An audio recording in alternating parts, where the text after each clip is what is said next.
Hi, I'm Meta Spencer. Let's go to Israel today. I want to meet a friend of mine, Dina Zisserman-Brodsky, who's a professor of political science at David Ben-Gurion University. She's an old friend of mine from the days when she was a dissident in the Soviet Union, and we became acquainted and got to know each other even better when she spent some time in Toronto. So we want to talk about democracy. Democracy was why she left the Soviet Union. She was a dissident. She was looking for democratization in her own country. And she has been living now in Israel for many years and is concerned about not only the democracy in Israel, but of course still the lack of democracy in Russia and other parts of the world where the trend is in a very unfavorable direction, unfortunately. Democracy is going downhill badly. So, hello, Dina. I want you to tell us a little bit about your own history and your own how it impacts your research as a political scientist studying democracy nowadays in Israel. Okay, Israel, I guess, is one of the countries which takes part in the process of democratization. This topic is not new. The phenomenon defined as democratization or democratic regression or decline of democracy takes a significant place in the current debate on the state of modern society. Meanwhile, 2005 was the last year when Freedom House recorded the expansion of democracy in the world. And the negative trend began the next year. Since then, the democratic recession is deepening. And now, wait a minute, let's go back. How many years ago did Freedom House say this began? It begins in 2006. 2006. So it's been going on now 6. Yes, yes. Mm-hmm. And it took several years before it became clear that this was not a random deviation or something strange and unusual, but a sustained global trend of the recent 15 years. Right. And in the 2009 report of the Freedom House had a subtype, Democracy's Dark Year. Unfortunately, the dark year has turned to be democracy's dark years. The last year report is titled Dropping the Democratic Facade, and the recent report issued this February, Democracy Under Siege. Mm-hmm. And the report indicated the 15th consecutive year of decline in global freedom. There were 195 independent countries assessed by the report, and 73 of them experienced score declines, aggregate score declines. Sorry, 73 out of 190 something. Yes, and only 28 made some gains. Most of them not so great gains. And now there are 55 not free countries that accounting for about 40, namely 38% of the world's population. And probably this is the highest share since the decline began. This year, India and its downgrade from free to partly free country. Now less than 20% of the global population lives in a free countries.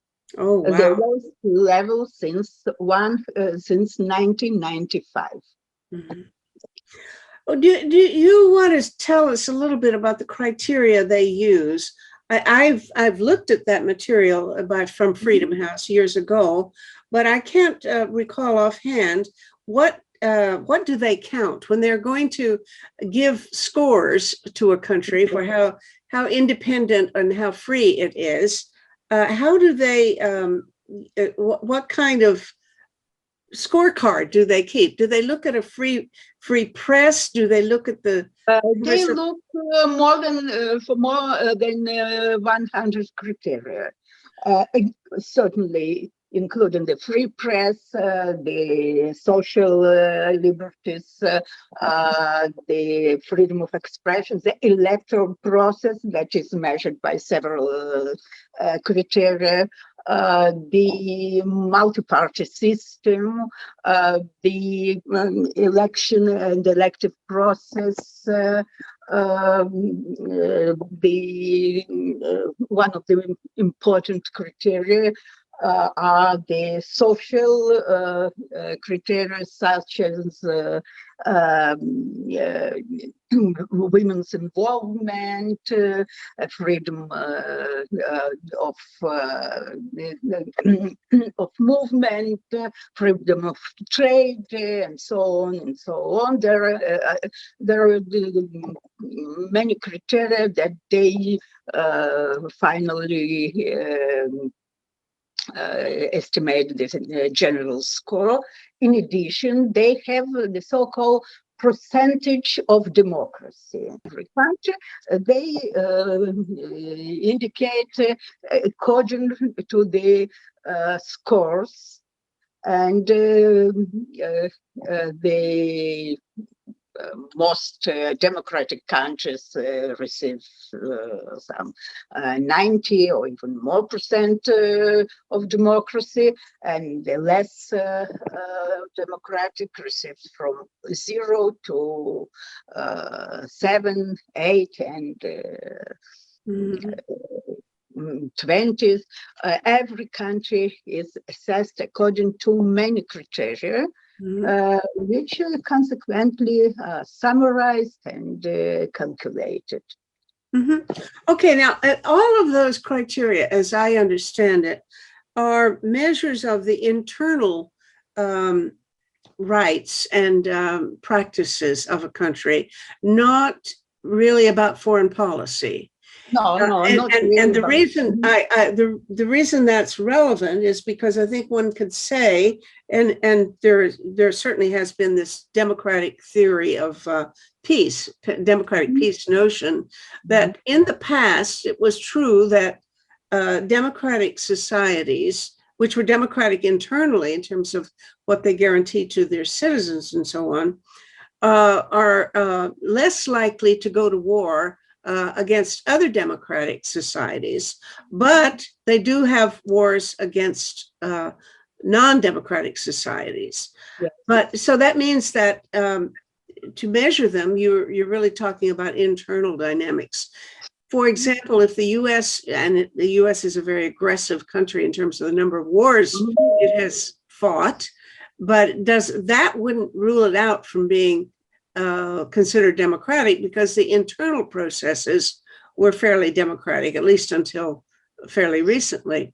And let's look at Israel, for example, because I think that there's a real question in my mind whether how much to regard Israel as a democratic society when there is all this tension with Muslim minorities and Palestinians and so on.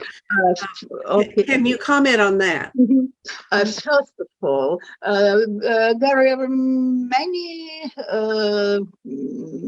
criticism regarding the way of assessing the democracy by the Freedom House. And as for Israel and as for Russia, the territories which Israel controls are estimated separately. And for example, in Israel, Israel is traditionally considered as a free country and a stable democracy. Its general score is this year and a couple of recent years is about 76 points in comparison to other countries like Ireland or Sweden, that they receive almost 100.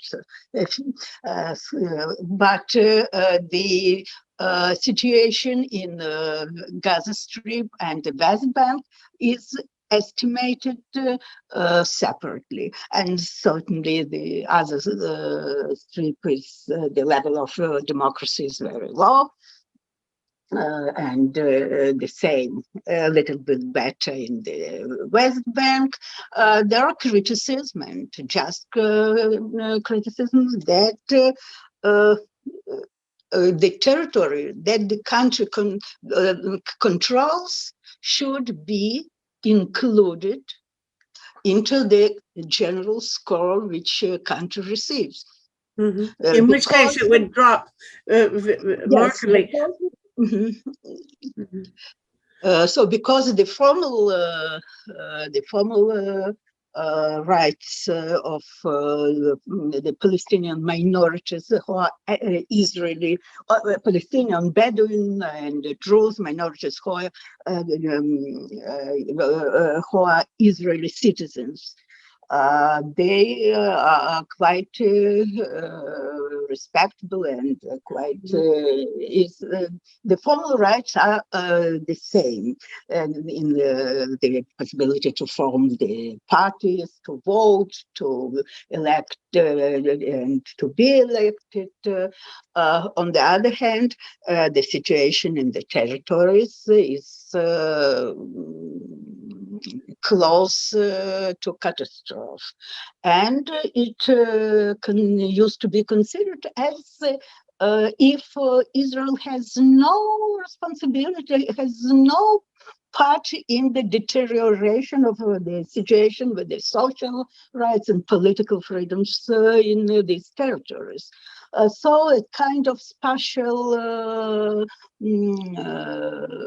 consideration that as if, Tel Aviv may be perfect democracy, and some dozens kilometers from Tel Aviv, the situation may be terrible, and in general, some researchers prefer to speak not on democracy, but on democraticness. Not democracy, but democraticness. Okay. Israel is generally is estimated as a stable democracy that receives less high score than European democracy and United States, Canada, but still. Okay, let's now. What about the problems of discrimination within a country? For example, we're right now in the U.S. facing there's a trial going on about the murder of this man George Floyd. So the existence and the pervasiveness of racism and of abuse by the police has to, I think, count against the should count against the score of any country that is supposedly democratic. If the police are characteristically unfair to minorities, this should be downgrading their points. So would is that sort of thing taken into account, the amount of discrimination that minorities feel within a country? In the case of the U.S., clearly the Blacks and maybe Latinos and Muslims, I don't know. But in Israel, even though they are citizens, I understand the Muslim population faces some discrimination. Does that count against the score of country? Unfortunately, not so much, because they primarily they measure the formal democracy, the formal rights, and certainly the racism that is very strong in Israel, not only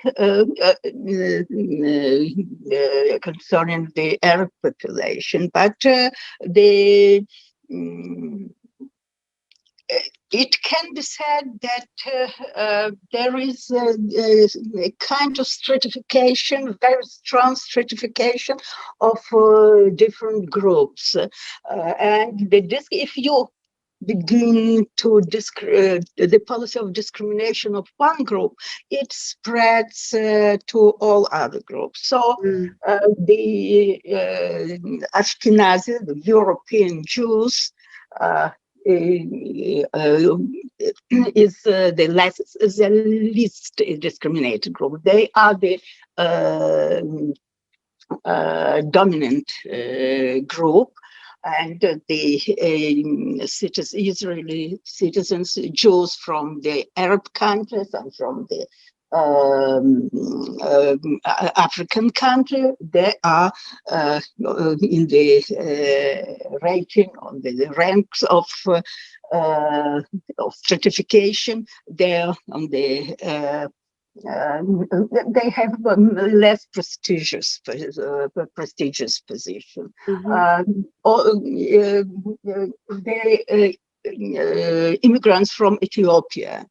They certainly are a discriminated group, and probably you know about a couple of years, the young 15 years old boy was shot death by the policeman, a policeman who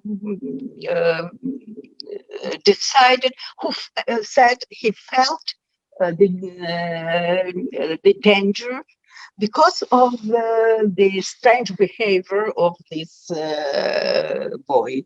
And it was impossible for policemen to shoot the white Ashkenazi or Jew.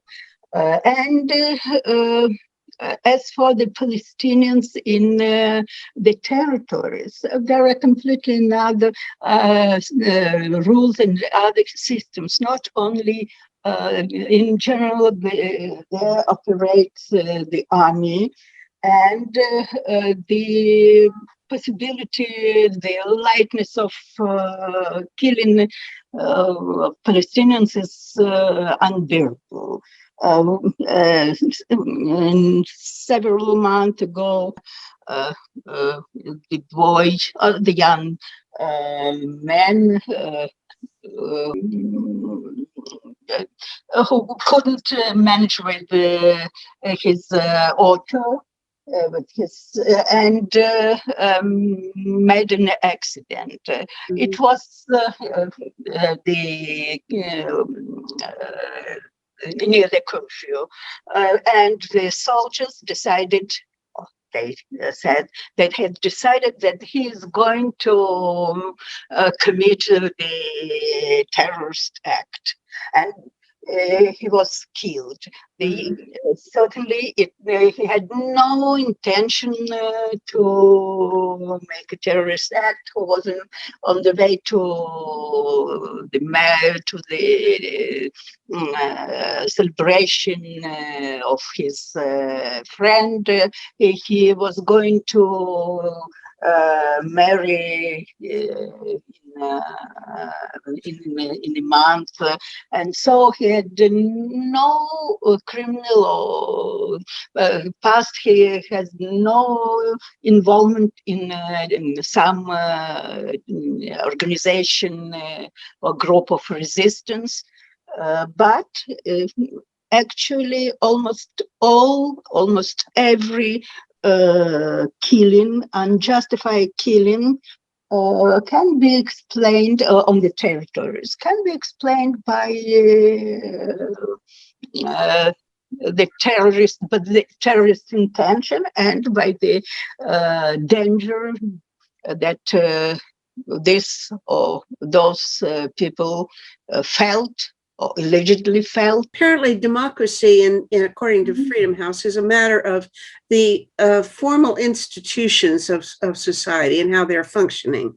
So if a young man like that is killed by the police in Israel, are there adequate or any proper measures that protesters or any kind of appeal for restitution or punishment of the police, would the police be held accountable, or would they be allowed to go free? As usually in the U.S., it seems that the police are rarely convicted of, no matter what they do, they get away with it.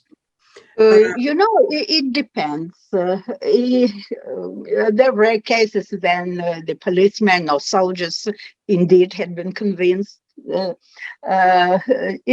Sometimes, particularly if there is no evidence, or they manage to avoid the punishment. Okay.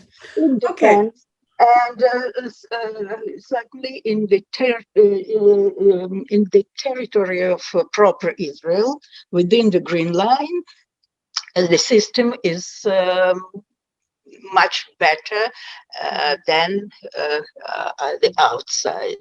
Okay. Now let's talk more generally about the question of this global trend away from democracy, and what you must be reading a lot in political science by people speculating or trying to do research pointing to the factors that explain it. What is your best explanation, or which theories have even been promoted to explain this trend? In my view, the most convincing explanation, it's the explanation that Wendy Brown offers in his paper American Nightmare, Neoliberalism, Neoconservatism, and Democratization. The paper was published in 2006. Interesting that 2006 was the first year when the democratization had been fixed by the Freedom House. In fact, Wendy Brown indicated the democratization within the American society much earlier. And according to Wendy Brown, there is a concomitant, there is a confluence between the neoliberal political rationality and the neoconservative political rationalities. She indicates that the neoliberal political rationality used to organize the social and political spheres, and it tends to impose, as she indicates, a particular form of market rationality on different spheres, not just in the sphere of economy. Neoliberalism consider the political and social sphere both as appropriately dominated by market concerns, and the political and social spheres, according to her estimation, is organized by market rationality. Neoliberal policies produce the citizens as individuals, whose moral autonomy is measured by their capacity for self-care. It doesn't matter the collective. It doesn't matter what other people experience. It's what is important: self-success, self-care, self-concern. And this political rationality produces both the governance criteria along the same lines, and it means the criteria of productivity, profitability, the general speak, political speak, became the market speak. And on the other hand, the neoconservative project produced specific political culture and particular political subjects. Brown indicates that the neoconservatives are united by the desire for a strong state and the state that will put its strength to use. They would have the state ally itself with the empower corporations. They not always are religious themselves, but they use their religious rhetorics. They encourage family values, and they praise the older forms of family life when women occupy themselves with children, cooking, and the church. When men takes the burdens of military and productive deals. So they see in war and the preparation for war the restoration of private virtue and public spirit. They call for revival of patriotism, the strong military, expansionist foreign policy. All these traits of neoconservatism, which in Russia and to some extent in other countries will be used in the last 20 or probably 15 years. And Russia's politics of Putin's period can be fairly described in both neoliberal and neoconservative tones. That really makes sense, doesn't it? It figures. Okay, well, that it certainly would explain the Tea Party to Trump transition in the U.S. I'm not sure how much it would explain the rise of the white nationalists, how the white supremacists. Would that does that go with neoliberalism or neoconservatism or neither? It's a perfect confluence of neoliberalism and neoconservatism. Okay. And the so-called traditional values, the patriotism and national pride, the white pride, which is very significant in Russia. They greeted greeted Trump's victory, and they feel kind of affinity. Yeah, I certainly see that. Irish pride, the Russian pride, the white American pride is a very compatible things, and they talk of the neoconservatives. In the Jewish state in Israel Mm, is important for the talk of neoconservatives, of right-wing mm, parties. So mm, the Jewish pride, the Jewish Jews, Jews and Arabs, Jews and non-Jews. It's and the primacy of white men, or the primacy of Russian men, the mm. Russian culture, the white culture is there are very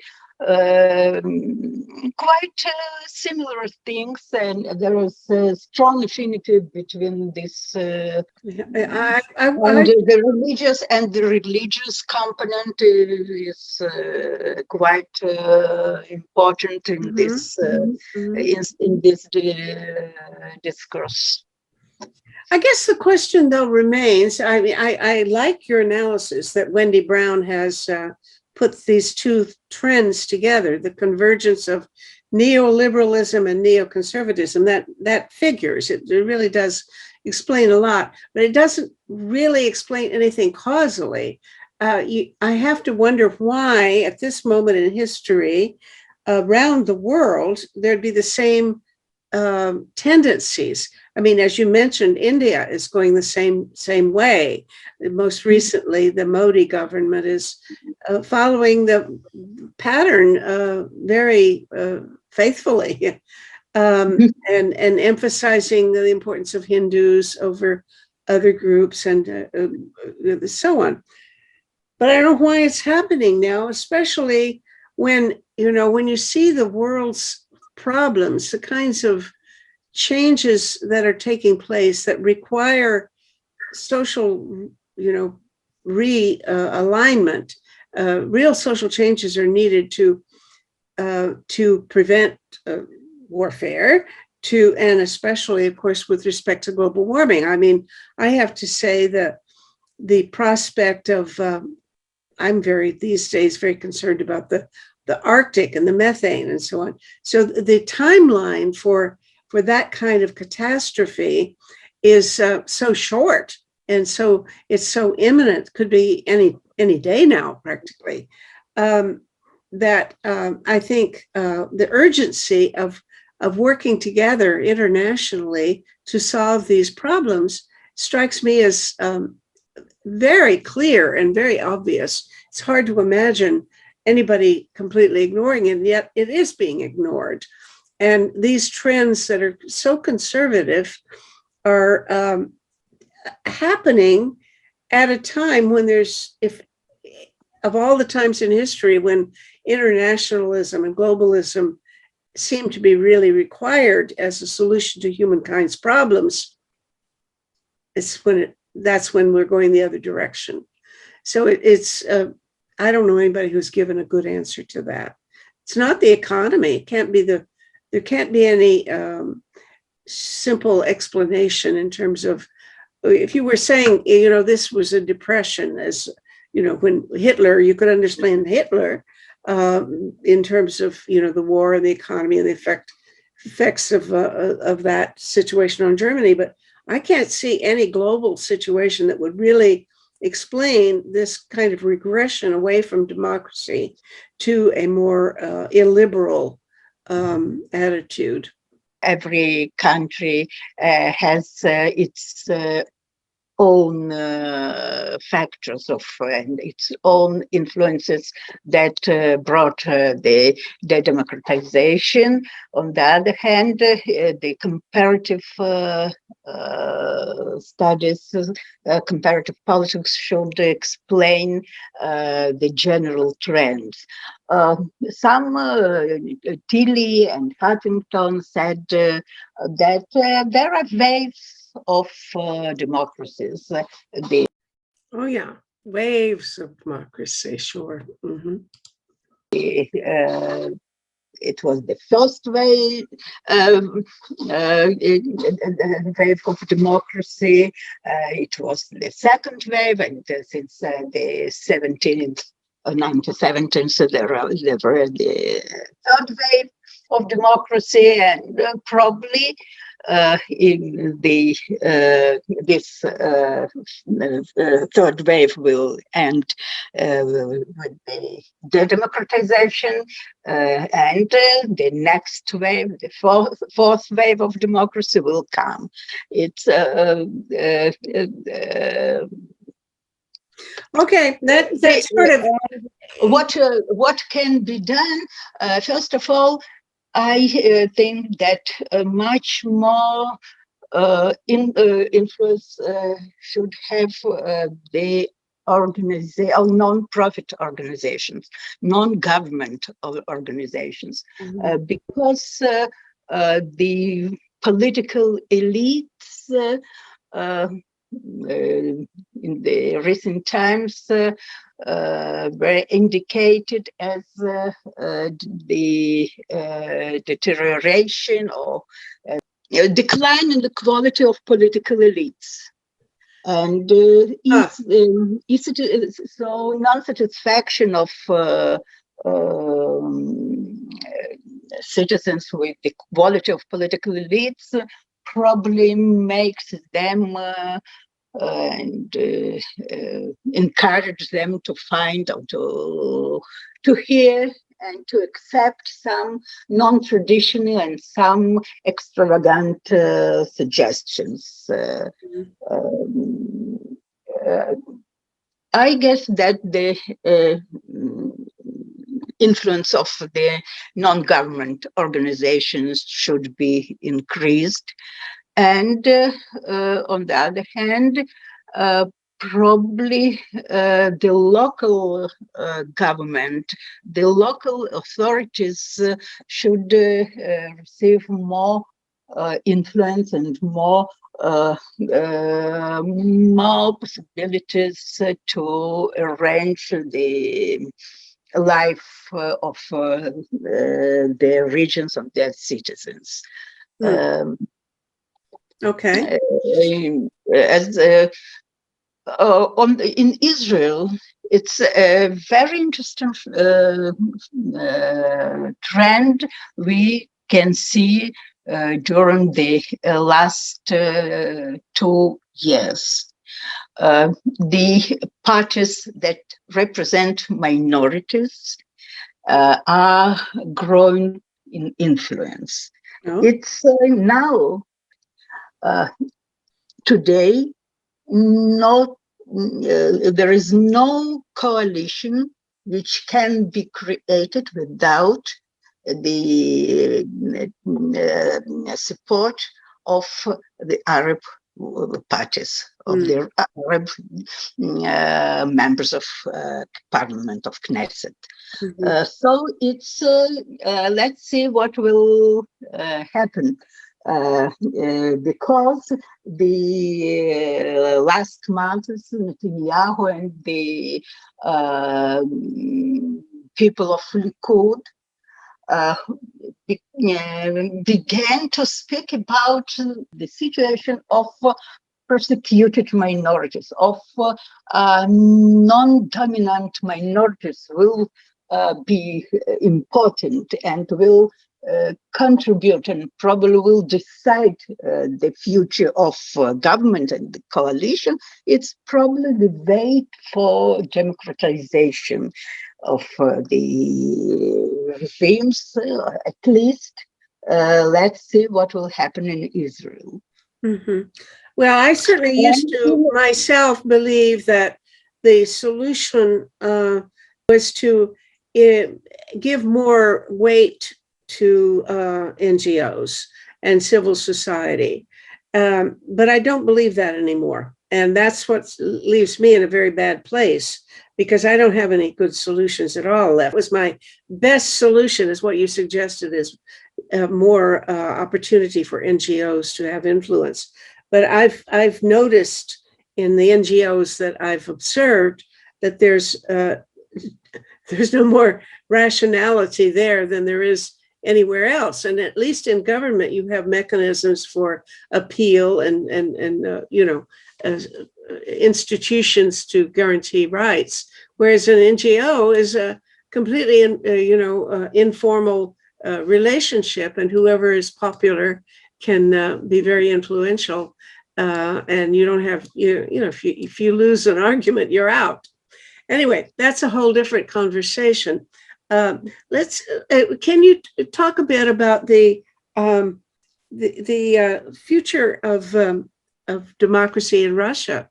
I mean, you left Russia as a dissident. You were an activist there very much at a time when it was a very difficult thing to do and a very dangerous thing to do before the Soviet Union broke up, and now you've witnessed. We were so hopeful, early on that Gorbachev was going to democratize the country, and look what's happened now. What do you see going on there in Russia, and what do you expect to come of it? In general, I am and I was quite pessimistic concerning the future of Russia, particularly in the last few years. I remember that in the beginning, or in the end of 80s, in the beginning of 90s, and when I was very enthusiastic, I used to come to Russia and to meet people who expressed their commitment to the democracy, freedom of press, freedom of expression, and so on. Maybe in Russia there were too many people who used to swim with the current.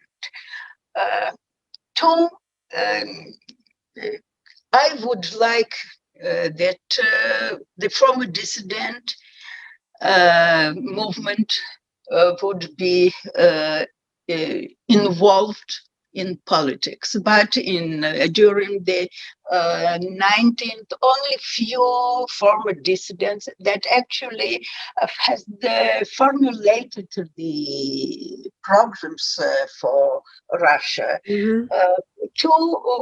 They used to look from the side and to express their dissatisfaction with some trends, but not to participate, not to go to the parliament. Probably in the beginning of in the election of 96, Bukovsky, who during the Putin time decided to take part in the elections of president, and it was too late. But in 96, he could electly win Yeltsin in the elections, and still the elections process was quite clear and quite democratic. Bukovsky in 1976, it seems, he was exchanged for Louis Corvalan. Exchanged for whom? For Louis Corvalan, who was the general secretary of the Communist Party of Chile. Okay, I don't remember that. So okay, he was very very well known and influential dissident. And he would have, had he run against Yeltsin, he would have won? Probably he would, yes, because his reputation was very high. His probably, but the dissidents preferred to stay apart. Few of them, there were two. You see, in the Ukrainian parliament, there were quite many former dissidents, and the democracy in Ukraine is very far from being profit or even satisfactory, but it still can to resist to the authoritarian tendencies from the Ukrainian politicians. And in Russia, probably Navalny is the only person who can who is a politician in contemporary meaning of this word. He can attract the people. He can formulate the program. He can work with his counterparts. Yes. Now, and he has opponents, even among people who would be. Sure. It's reasonable. People have to have opponents. Okay, the rationale of the people that I've talked to who don't like him, and I must say I am so impressed by his courage that I have to give him a lot of marks and high credit for doing these extraordinary, brave things, even if some of his political positions would not quite be ones that I would favor. I make a lot of allowances for anybody who's that courageous. But the people that I know in Russia who are more critical of him, but who are generally favorable to democratization, they say he was a nationalist and maybe still is a nationalist. So they don't like his politics. Now, I think you said that you think he's changed and that he is much more of a liberal now. Is that true? Yes, it's yes. You can read his program. You can read. You can. And you won't find any nationalistic expressions, any nationalistic tendencies. And in his program, in his view, I guess that the system, he asserts the democratic elections, the multi-party structure, and if the elections is fair, the process of elections is fair, if you have the parliament formed from the parties and formed by the coalitions of different parties. If you have a competitive process, it's still the democratic democratic regime, and the main actually he wants to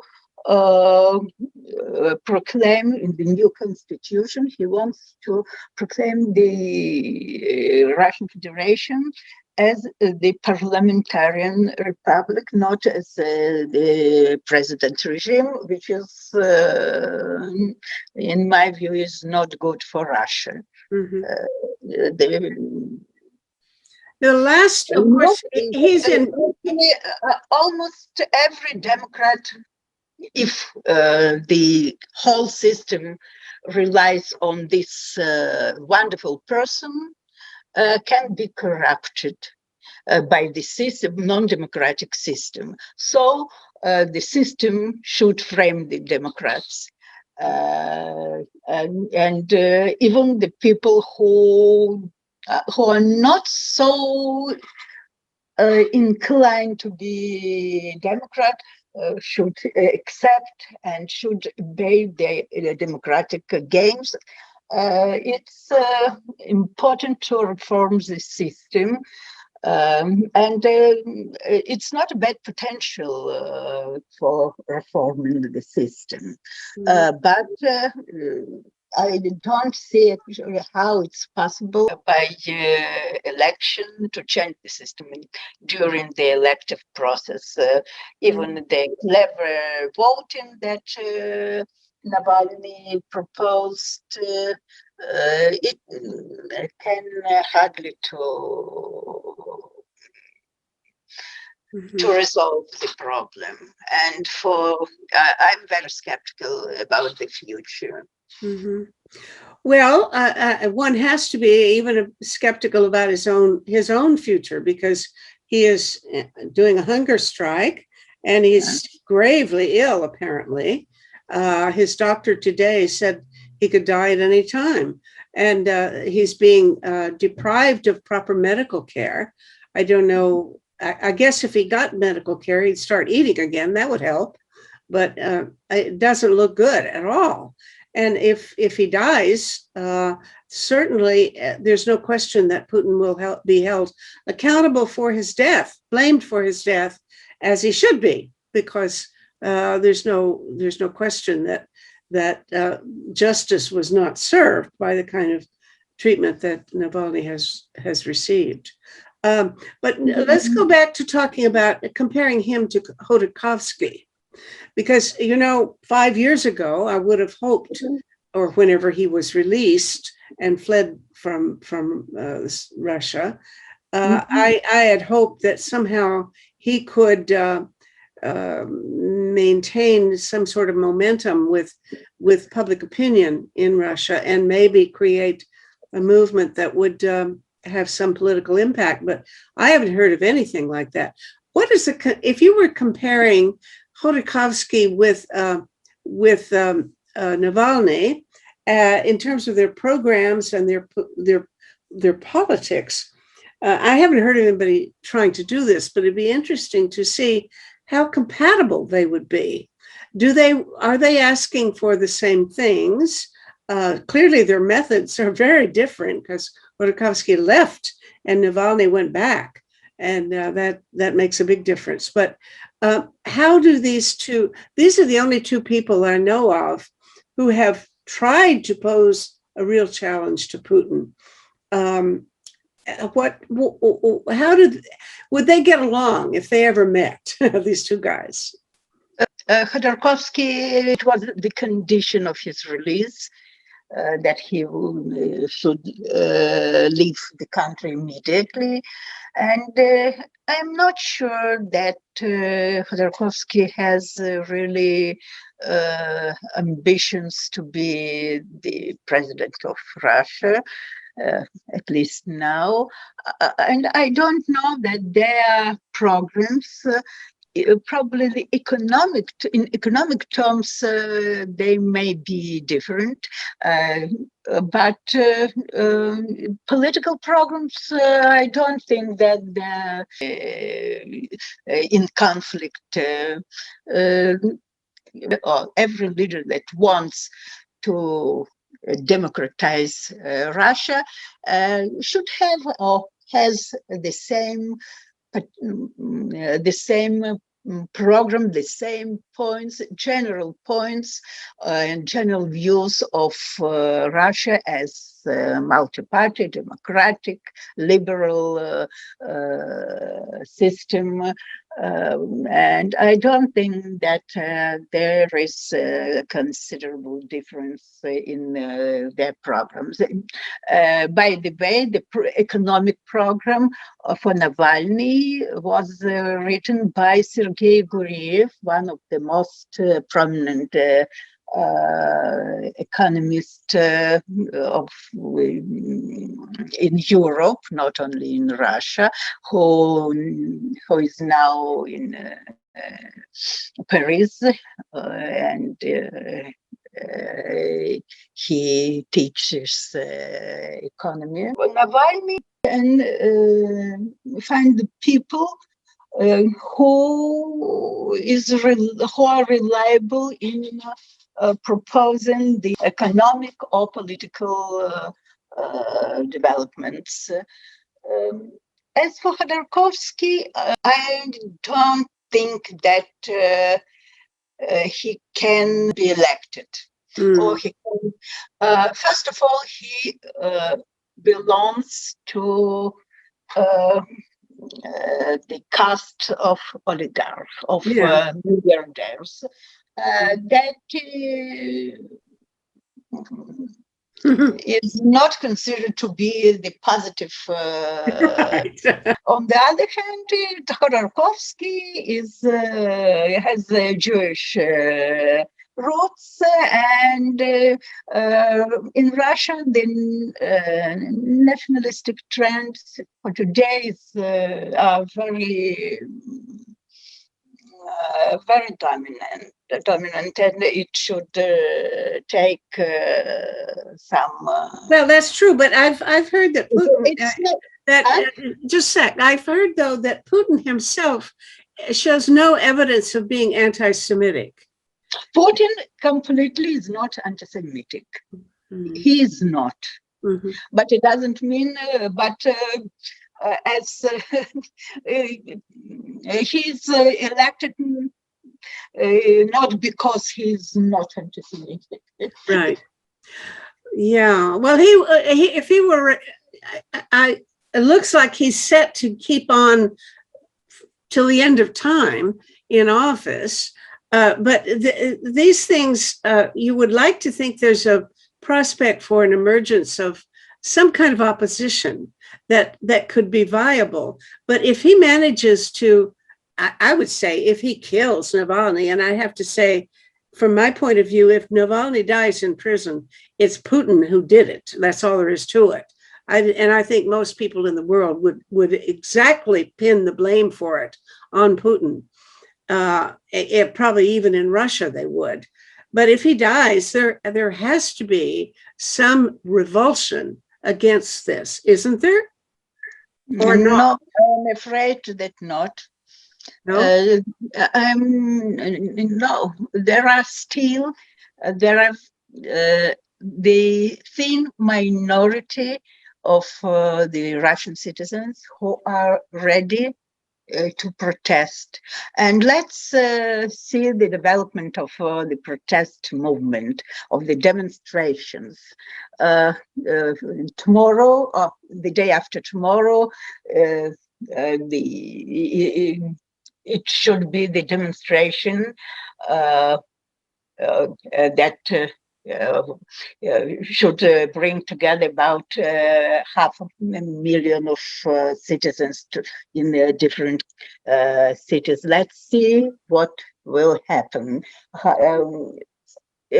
I guess the mass protest movement may have some impact. Okay.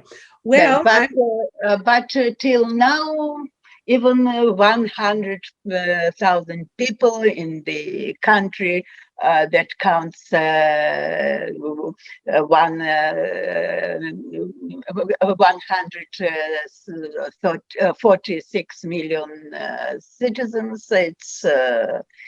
It's a very, very thin strait. It's only a drop in the sea. Oh dear.